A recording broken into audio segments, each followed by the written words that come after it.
Welcome to the String Theory of the Unexplained. I'm your host, John Ventry. In today's episode, we're going to talk about Eerie, Pennsylvania. And we're going to take a tour through the state at all of the eerie haunted areas throughout the state. And if you look at this, you can see I spelled Eerie with two E's. And we used to do a conference up in Eerie, Pennsylvania. We spelled it with two E's. But the way I got that idea is from a TV series that used to be on 25 years ago called Eerie, Indiana. And I used to watch that with my kids. So this presentation is Eerie, Pennsylvania with two E's. Let's start with Western Pennsylvania. And everything that I present today, you can find it online. Every single one of these things you can Google, you can look up the full story on it if you want to, but it's all out there and available if you want to look it up. It was interesting to find out that years ago, West Sylvania was proposed to be the 14th state of the Union, and it was basically the Pittsburgh area, Southwest Pennsylvania, and West Virginia. And that was a proposal for the 14th state, was to be West Sylvania. One of the legends in the Pittsburgh area is, for Western Pennsylvania, is the Tommyknockers. These are basically elves that are found at coal mines. Now, they either warn the mine workers of some pending disaster, or they actually play tricks on the miners. But the Tommyknockers are basically elves. In 1907 was the first spontaneous human combustion in Pennsylvania, and it was in Pittsburgh. It was a guy by the name of Albert Hauck.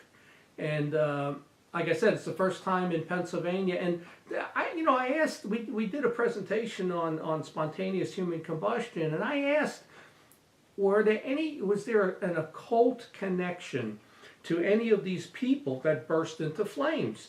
Because if you research demonology, these fallen angels have the ability to burst things into flames. And the answer I got from the researcher was they did have one case where the victim was heavily into the occult. And my opinion is I think the spontaneous human combustion has to do with the occult. There's the legend of the Pittsburgh Green Man, which is in Beaver Falls. This happened in 1919. It was basically a kid by the name of Ray Robinson. He was electrocuted by touching a trolley cable line, and the electricity shot through his body. It turned his face green. He lost an arm. His face was disfigured. It exploded his eyes and nose, and he was only 9 years old, and this is a photo of Ray Robinson as an adult. Now, that's the legend of the Pittsburgh Green Man. Over in Homer City, a little north of Pittsburgh, you have a smokestack there that's almost the height of the Empire State Building. It's 1,216 feet tall. This was based on the coal fume regulations at the time. It's actually 34 feet short of the Empire State Building. So my question is, how did they clean it? Of course, we have a Route 666 in Allegheny National Forest.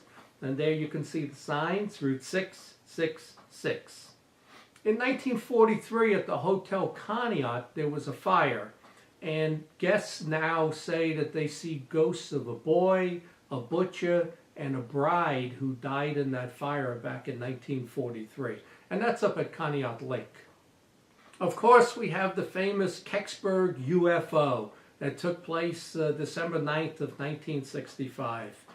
Myself and an engineer did a research paper on Kecksburg, and I think we proved that what it was a spy satellite. It was a GE Mark II spy satellite that was being launched over the Soviet Union. And the launch on December 7th went offline, and I believe that's what landed in Kecksburg. You can view our lecture on solving the Kecksburg mystery in a different episode that we did about a year ago. Interesting thing, there's no mention of the Kecksburg UFO crash in Project Blue Book, which ended in 1969, and they never did investigate the Kecksburg crash. And what you're seeing there on the right is the GE Mark II spy satellite, and on the left you have the only notarized drawing by Jerry Betters, and you could see it on the flatbed, his drawing. It's an exact match. And like I said, you could look at our presentation on Kecksburg. Here's a case that is real. It's known as the Presque Isle case. That's up by Lake Erie, by the town of Erie. Took place July 31st, 1966. It was actually a UFO and Bigfoot encounter with a group of people. There were 5 people from New York State who were at Presque Island. They got stuck on the beach in the sand, and what happened was they called the police for help, and they went to get a tow truck. 3 of them stayed behind in the car. 2 went with the officer to go get a tow truck and go get help. A UFO is spotted in the area, and there are numerous witnesses to the UFO that was there. People even on the other side of the lake, a little further down, saw the UFO. The family that was in the car stuck in the sand, they encounter a Bigfoot. They see this hairy creature. They start screaming. They get in the car, lock the doors. It's shaking the car. The roof, the side of the car is all scratched. The police officer actually heard them screaming. He dropped his gun in the sand and went running to help them. And what you see here is on the left you have one of the officers, or maybe it's a park policeman, and he's standing by a tree where there's some fur stuck to the fallen tree. And on the right-hand side, if you can ignore his middle finger sticking out, there's some sticky substance that's in the sand.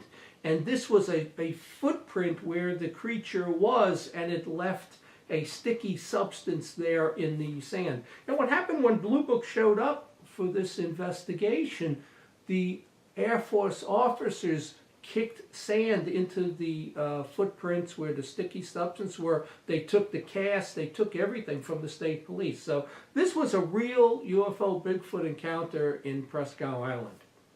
In Pittsburgh, at the Three Rivers, you have the legend of an Ogua, a 20-foot long turtle-type monster with 2 heads and long tail. And this dates back to Native American folklore from the 1700s. But there are people who claim they've seen this in the Three Rivers of Pittsburgh. I ride my jet skis there all summer, and I've never seen anything. It seems like every lake has a lake monster. 1960, Lake Erie, you have the legend of Bessie, which again is another lake monster in Lake Erie. Of course, in Pittsburgh, you have 1968 and Night of the Living Dead. Some of the cemetery scenes were filmed over in Evans City. That's the actual sign there, home of Night of the Living Dead. And Pittsburgh's become known as the zombie capital of the world. Even though you can watch the Walking Dead, which is in Atlanta and over on the West Coast, but Pittsburgh is the zombie capital of the world, and George Romero is from this area. So of course, 10 years later, we have 1978 and Dawn of the Dead, which took place at the Monroeville Mall. And that's a picture of the Monroeville Mall. They actually do a zombie walk at the Monroeville Mall on the anniversary. And one time we were doing our Pittsburgh UFO conference, and we didn't have a good turnout for the conference. And I'm wondering what happened. It turns out 1,200 people were at the Monroeville Mall for a zombie walk. So we lost some of our attendance to the zombie walk. This is a real good case. Again, it's a UFO and Bigfoot, so that's the second one here in Weston, Pennsylvania. This is October 25th of 1973 in Uniontown.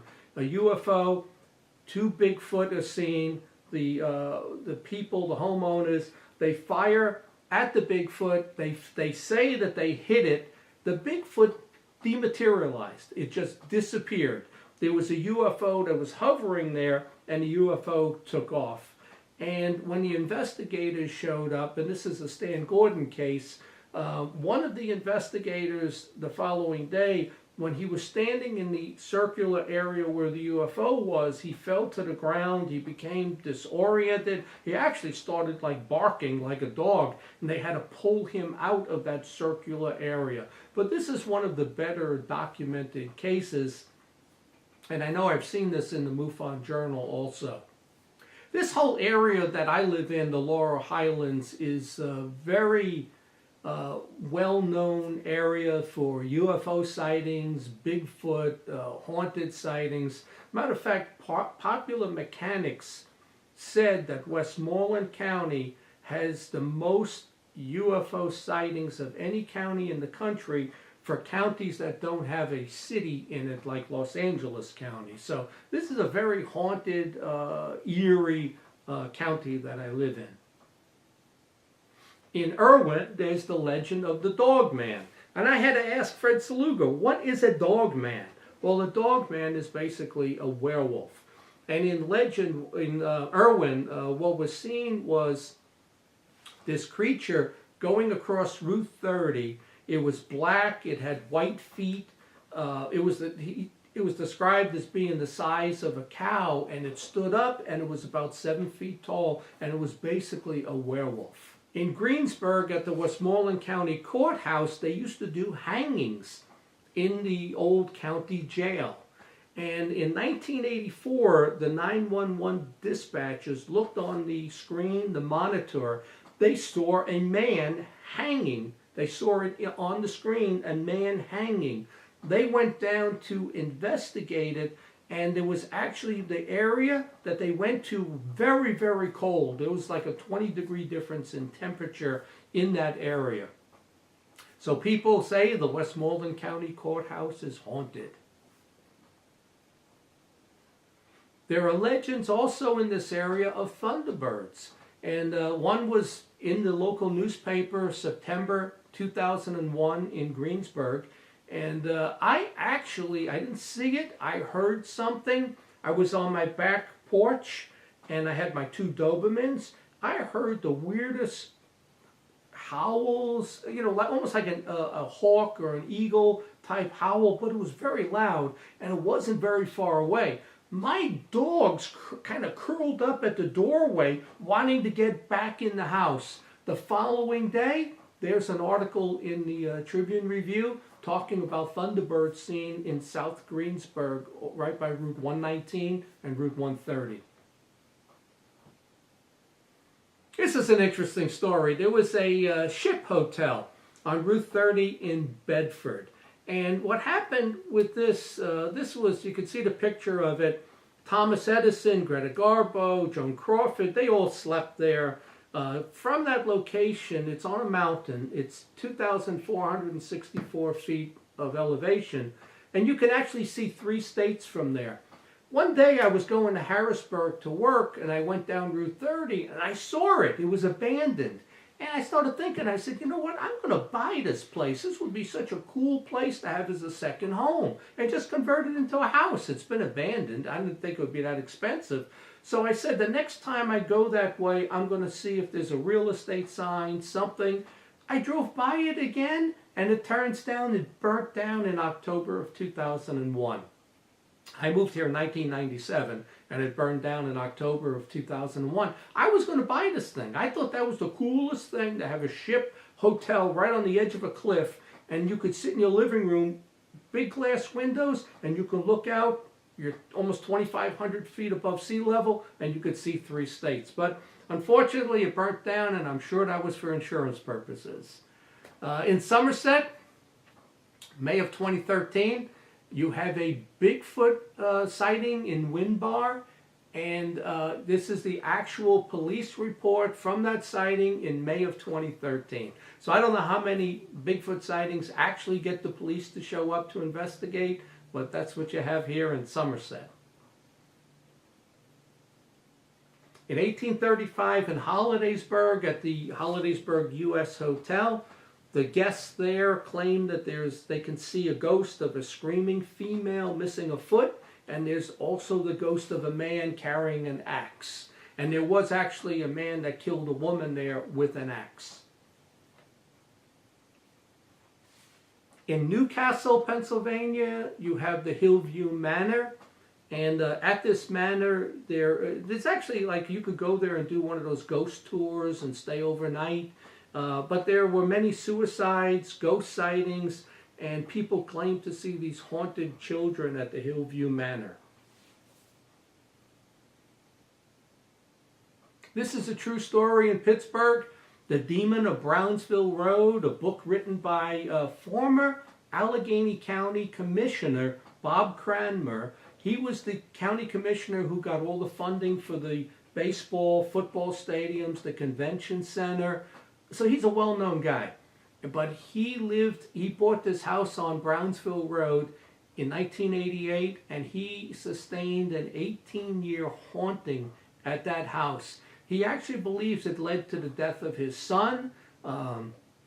They would have crosses on their neck and they would be bent. There was bleeding from the walls. It's a very well-documented case, and it's actually the Pittsburgh Diocese has put their stamp of approval on this book. And this case has been on Destination America and different shows. And as a matter of fact, Bob Cranmer will be speaking at our October 2018 Spirit Conference in Pittsburgh. Here's a 2006 Bigfoot map. You can see Pennsylvania. You can see the concentration there in southwest PA and all along Ohio. I would actually say Ohio probably has more cases than Pennsylvania, but you can see that concentration that seems to be in southwest PA and Ohio. Another Bigfoot encounter in July of 2009 at 6 p.m. in Jumonville. Not Jumanji, Jumonville. This is a residential area. And what was seen, this car was driving and they saw this creature. It leaped over the car. It scratched the trunk. It was tall, very muscular, but the thing that the person remembered was the face was very, very hairy. It wasn't just an outline of hair, it was hair all over the face. This is my house, and for 22 months, from June 6th of 2014 to April 20th of 2016, there was a poltergeist in this house. I've documented it. I've done my lectures, which you can see here on this channel.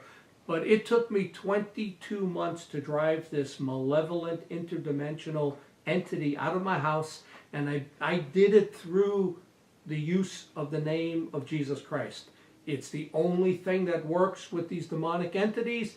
And interestingly, you can drive off an alien abduction, the gray alien who's behind me. You can drive that off by using the name of Jesus Christ. It's the only thing that works with alien abduction and demonic possession. But that's a true story, and again, you can watch that here on this site. I ended up writing this book, which should be coming out actually in about a week. I called it The String Theory of the Unexplained, The Haunting of John Ventry. And it's a real good analysis of near-death experience, UFO cases that I think are actually demonic cases, and my poltergeist and paranormal experiences. All right, let's take a look on the Philly side at Easton, Pennsylvania. You have the Pennsylvania Dutch, the story of the witch dancing, which is basically the creation of crop circles. And if you remember the Bucks County Signs movie, M. Night Shyamalan Signs with Mel Gibson, there was that cornfield and the crop circles. And interestingly, the first crop circle ever seen was in Great Britain, and they didn't know how to describe it, so they called it the mowing devil. And you can see the picture there of something creating crop circles hundreds of years ago. In 1500, in Lancaster County, we have the Alba Witch. And they actually do a festival there every year. Rick Fisher runs the Alba Witch Festival. And that actually means, Alba Witch means apple snitch. So it's the legend of a 4-foot tall ape or Bigfoot that steals apples. If you ever go to Philadelphia, you should visit the Mutter Museum. The Mutter Museum is all medical oddities and human deformities. I would not suggest going there right after eating, but it's a very interesting museum that has all kinds of medical oddities there. But it's very interesting to go and visit it. It's kind of eerie. Here in Philly, you have the 37-foot tall William Penn statue. A lot of people say, what were they thinking when they created this statue? But what that actually is, he's holding something in his hand. And what people do when they go to the city is they go and try to get to this angle, you know, to laugh.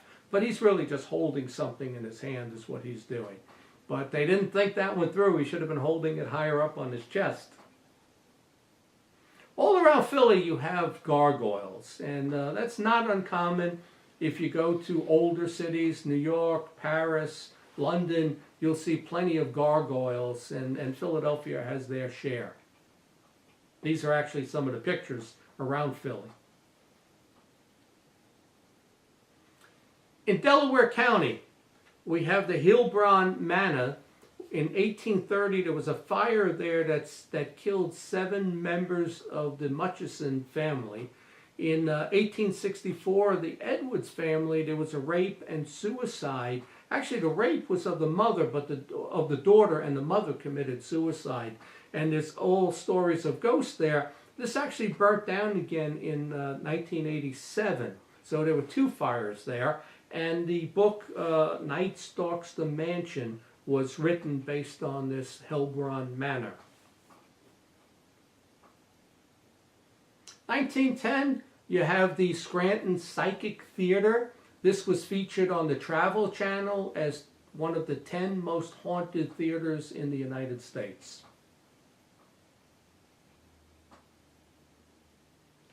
1943 in Philadelphia, there's the Philadelphia Experiment.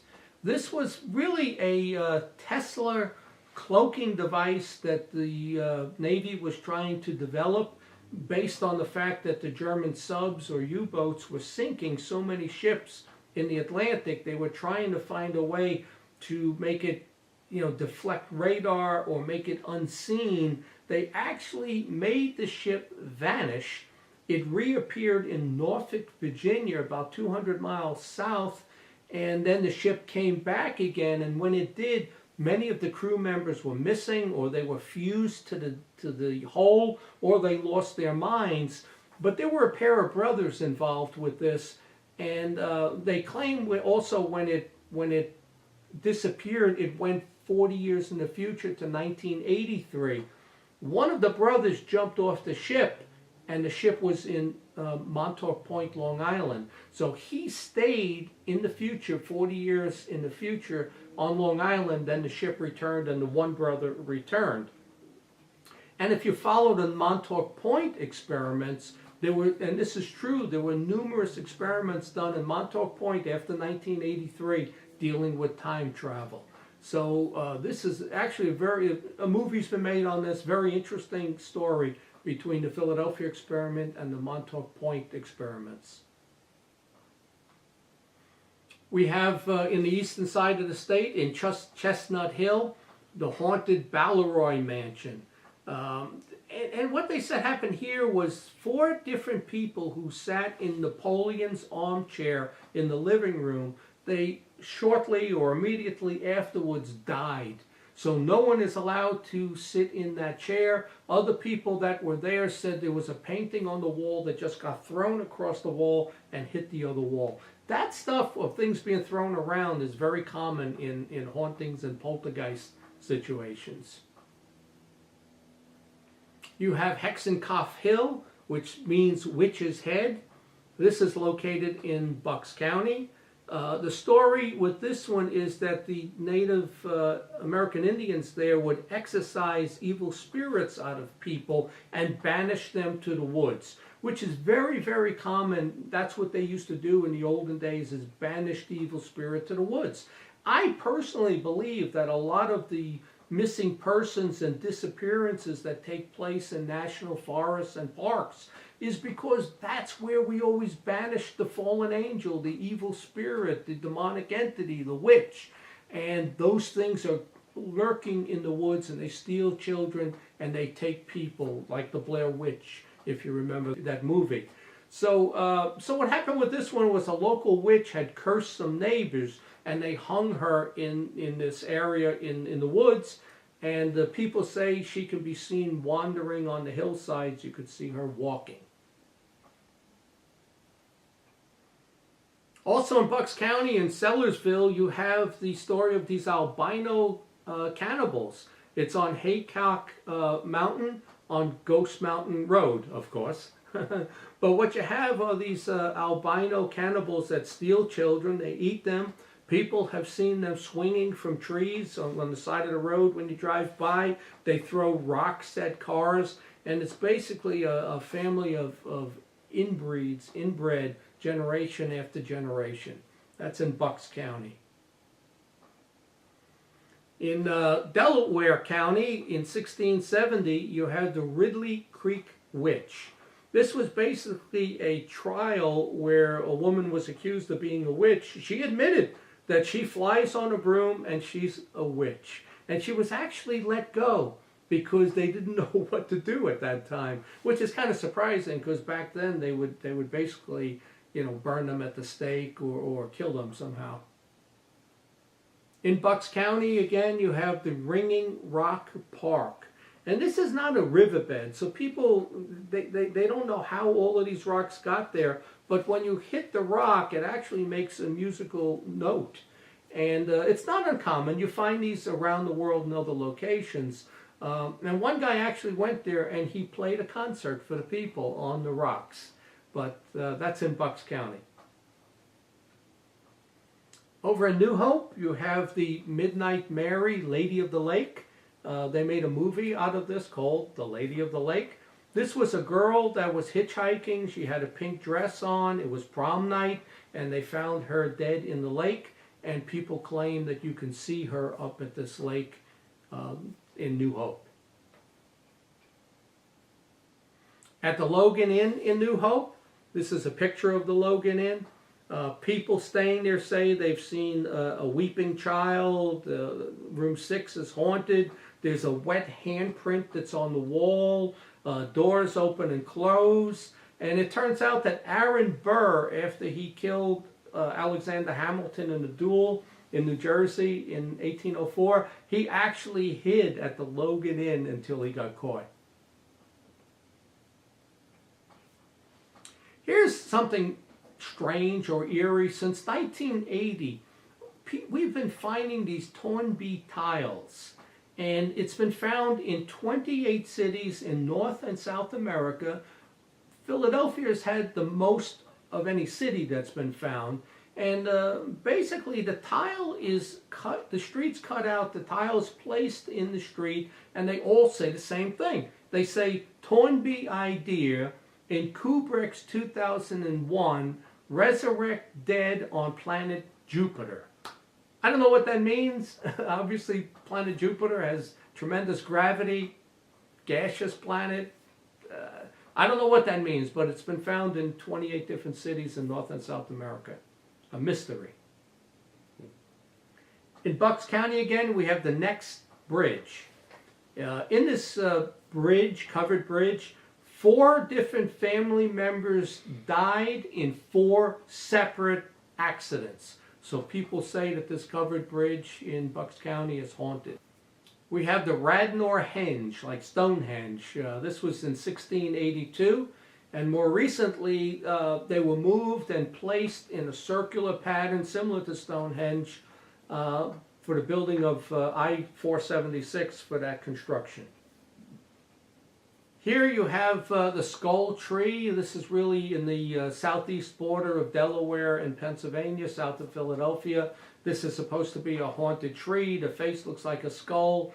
And actually the word Sylvania means forest land. And that's what you see here in Pennsylvania. If you ever fly over, it's all trees and forests.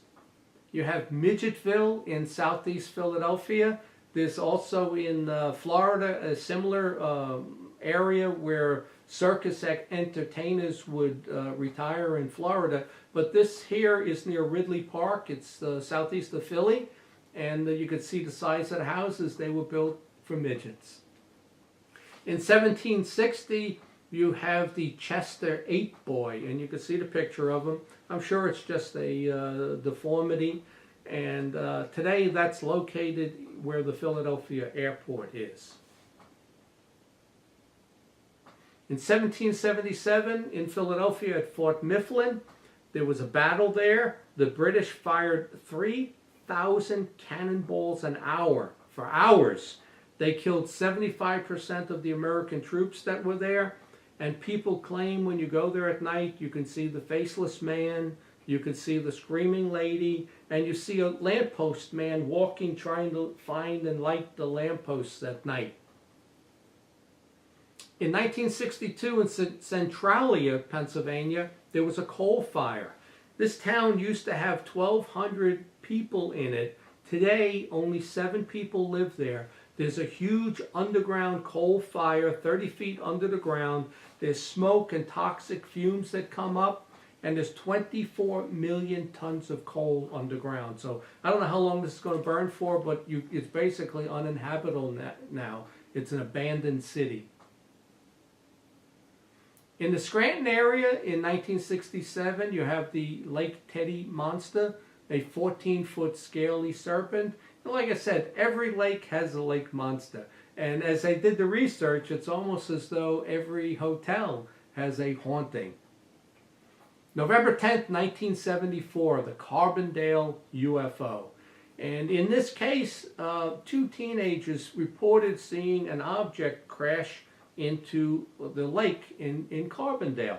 And it got a lot of newspaper press. Actually, at one point, there were 10,000 people there. They ended up draining a large portion of the lake, trying to find what's there. You can see the picture of the scuba diver. Initially, they scooped something up, but it was so heavy it fell back down. They later were able to scoop a lantern out of the water, and they claimed that that's what was in the lake. Years later, one of those teenagers admitted to throwing the lantern in the lake because you could see it glowing under the water. People have tried to reenact it, and they couldn't get it to work with that type of lantern. But there was a cover-up here. Some people claim to have seen a flatbed similar to Kecksburg with an object on it. There's a lot of similarities to Carbondale and Kecksburg. But the chief there, the police chief Doddle, there was film taken. He refused to release the film, and he actually told people they were going to use his story and not to deviate from it. So there's a little more to the Carbondale story, but the case has been said to possibly be just a fraud by these 2 teenagers throwing a lantern. I don't know. When you read the case, it seems like there was a lot more to the story. In Somerton, you have the Bayberry ghost at the Bayberry State Hospital. Footsteps are heard, doors open and close. There's a woman with long black hair seen, and they actually found in one of the rooms satanic rituals had been performed, and there's a room where the walls are burnt, but the floor and ceiling are not burnt, and nobody really knows how that occurred. 1829, you have Easton State Penitentiary. I actually went there. They do a Halloween thing where you can walk through the penitentiary, but people claim to hear footsteps in certain cells. You can hear people pacing back and forth. Shadow people are seen, and the guards have claimed to hear a wailing voice down the hallway. We have, this is actually a famous case, Ed and Lorraine Warren. They wrote the book, The Haunted. This is in West Pittston. It's called The Smurl Demon, which lasted 15 years from 1974 to 1989. Investigated by the Warrens. Dark shadows. The father was sexually assaulted. The dog was thrown across the room against the wall. They came into the kitchen. All the chairs were stacked up. There were foul odors, loud bangs on the walls. Their beds would shake. The daughter was pushed down the stairs. And when they moved and went to another home, it followed them to the next home. So in some instances, it's attached to an item, it's attached to a house, or it's attached to an individual. In Stroudsburg, 1983, this is a true story, Don Decker, he was known as the Rain Man. Anywhere he would go, rain would form on the ceiling, and heavy rain would start. They've investigated; it was not leaky pipes or anything. And the rain was actually seen moving horizontally, this way. It would rain and also move horizontally. This has happened in homes he's been in a pizzeria. He spent some time in prison. A couple of times that happened in prison. The guards all saw it also. They said that Don would go into a trance and he could actually control the rain that was falling. And at one point they took a cross and put it to his skin. It burned him. There were 4 police officers that witnessed this, that Don could conjure up the rain indoors. They saw him actually levitate off the ground, and he was thrown across the room against the wall. And you could see the video interviews of the police online. They claim they've never seen anything like it. It's totally true. He would be doing this, and they would see scratch marks just appear on his face. This actually aired on Unsolved Mysteries in 1993. And the second instance for Don of being arrested, he was arrested for arson at a Pocono restaurant, where he was paid to burn the restaurant down. So it's kind of ironic. He's the Rain Man. Why didn't he just put the fire out? But he was paid to actually burn a restaurant down. All right, let's talk about 2008. There was a UFO wave across Pennsylvania. I wrote this book, UFOs Over Pennsylvania, that mostly talks about a lot of the cases I mentioned here, but a large portion of this book is the UFO wave across Pennsylvania. It was really Erie to Pittsburgh State College, and mostly in the Philadelphia Bucks County area. We had 2 cases in particular that was very interesting. One in Levittown with Denise. She saw a triangular craft. It had 3 lights on it. It dropped these metallic sprinkles or probes into her tree. When we tested the leaves in her tree, they had high levels of boron and radiation on the leaves. Other leaves in the yard didn't have it. Other leaves around the corner didn't have it. What you see there is the picture of myself, Richard Lang, who was the chief investigator for MUFON, Denise, and the other 2 people are the camera and sound guy for the Discovery Channel as we filmed UFOs over Earth in this episode. And I had hair there. The second case was in Doylestown, which was an important case.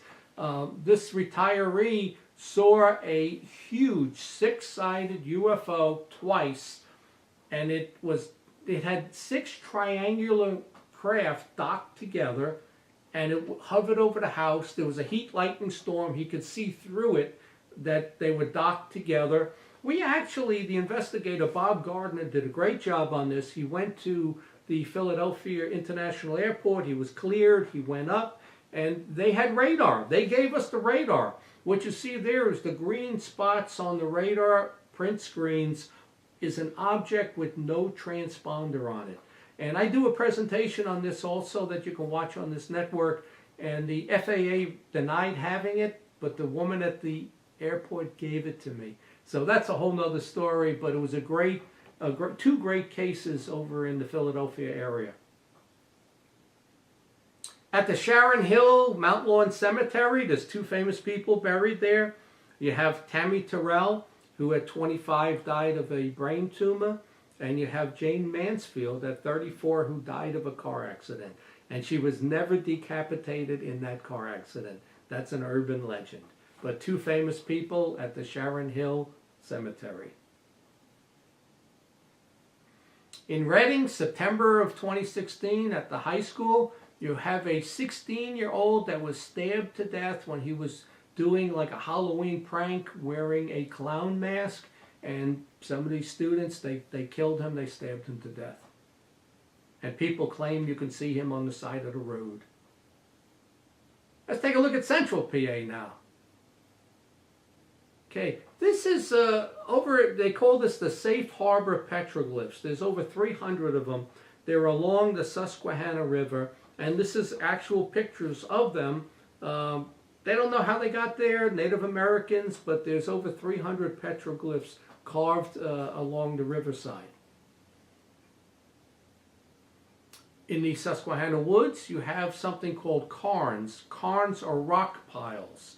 Some people think that this was European settlers, or they are sacred Susquehannock Indian site, but there are thousands of these piles of rocks all through the woods. This is kind of Blair Witch creepy, and probably why they put it in the Blair Witch movie where they were piling up rocks. Of course, you have the ghosts of Gettysburg. July of 1863, July 1 through 3, one of the bloodiest battles in history. 10,000 soldiers were killed in 3 days. People claim they see the ghost of the deceased General Washington, who the legend says he told Union troops where the Confederates were and how to outflank the troops at Little Round Top. They say at night in the fog you see lights and soldiers can be seen in the fog. People claim their cameras malfunction. There are headless riders on horseback. So one of the most haunted areas really in the country is over in Gettysburg.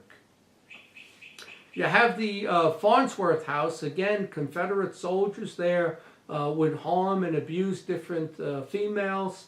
You have the Devil's Den where Union soldiers can be seen. And people claim that they go in the area and look around. They find ammunition, and it's absolutely pristine, like brand new ammunition from that time period can be found there.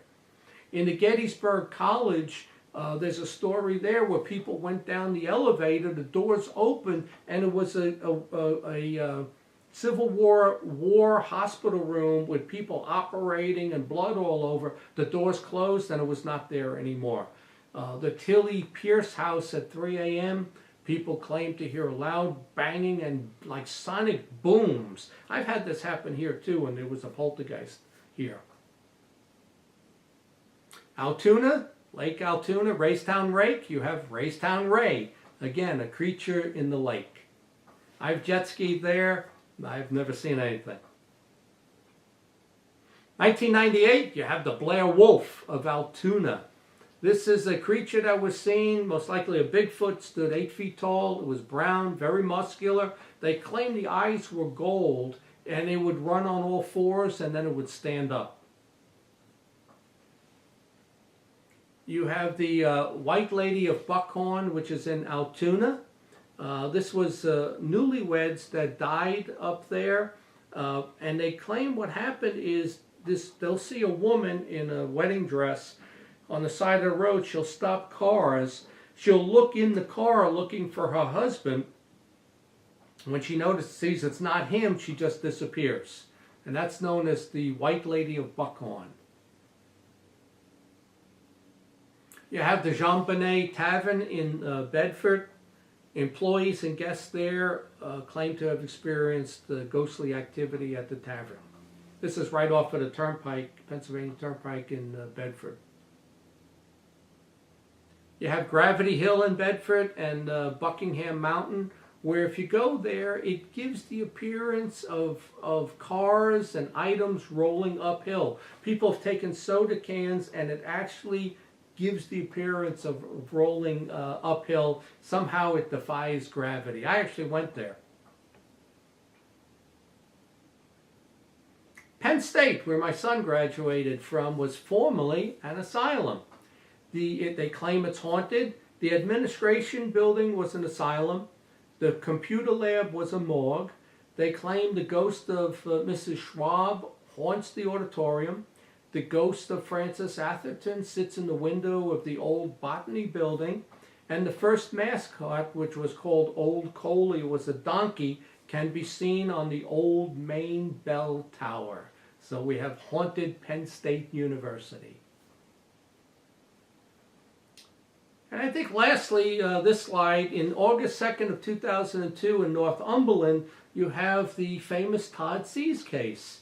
This is actually still an FBI cold case. What's described here was people saw a UFO in the area. It was 3 farmers saw a UFO.